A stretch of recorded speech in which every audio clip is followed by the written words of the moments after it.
મજામાં મજામાં આજ સોલિસ ટ્રેક્ટરનો ડેમોનું આયોજન અમે તેરડવા ગામમાં કર્યું હતું અને તમે જે સોલિસ યાનમાં 48 હોર્સ પાવરનું ટ્રેક્ટર છે એની ટેસ્ટ ડ્રાઈવ કરી બરોબર અને તમારી પાસે કઈ કઈ કંપનીના ટ્રેક્ટર છે કયું તમે વાપરો છો તો એના બારામાં જણાવો. તમારું નામ જણાવો, કયું ગામ છે તમારું?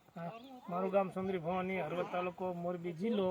મારી પાસે આયસર ફરટભાઈ ટ્રેક્ટર હતું. અત્યારે મેં 40 લીધું, 40 42. હા, અત્યારે મારી પાસે હાજર છે. મહિના પહેલા લીધું એક ટ્રેક્ટર.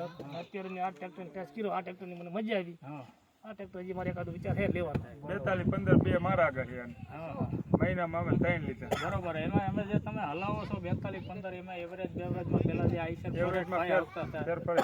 બરોબર. કેટલો ડિફરન્સ આમ કલાકે કેટલું ડીઝલ લે આમ? કલાક ઉપર ને કિલોમીટર ઉપર. કિલોમીટર ઉપર એટલે કિલોમીટર 30 કિલોમીટર આપણે જઈને આવે ને હા 1100 ગણતરી રાખવાની. હા, બરોબર. અને જે પેલો તમે ફોરેટ થાય આવતા થાય એમાં એના કરતા 200 રૂપિયા 300 નો ફેર પડ્યો. 200-300 નું ડીઝલ ઓછું લે છે. જે આઈસર જે રહ્યું ફોરેટ થાય એ 300 નું ડીઝલ વધારે લે છે અને જે 42 15 40 રહ્યું એ 300 નું ડીઝલ ઓછું લે છે ટૂંકમાં. અને સ્પીડમાં એ સોલેસમાં વાંધો નહીં. ટૂંકમાં એની જે સ્પીડ છે સ્પીડમાં તમને વધારે અનુકૂળ છે. સ્પીડમાં થાય. અને બીજા નંબરમાં જે તમને સર્વિસનું જે વાત કરી એ સર્વિસનું તમને કેવું લાગે? બીજી કંપની વાળા જે સર્વિસ તમને કહે છે અમારે મહિનામાં 3 ટ્રેક્ટર છોડે. હા હા, એક મહિના. એક મહિનામાં તમે તો છોડે ને તો કોઈ છોડાવે નહીં. એટલે ટૂંકમાં તમને સોલિસ ટ્રેક્ટર જે રહ્યું એ વધારે અનુકૂળ આવ્યું છે. અને અત્યારે જે તમે હજી આ એક યાનમાર આપણે ચોથું ટ્રેક્ટર છોડાવવાનું. અને આ યાનમારની જે તમે ટ્રાય મારી એટલે હવે તમારે યાનમાર લેવાની 100% ગણતરી છે. 100%. તો તમારો ખૂબ ખૂબ આભાર અને તમે યાનમાં ટ્રેક્ટર ખરીદો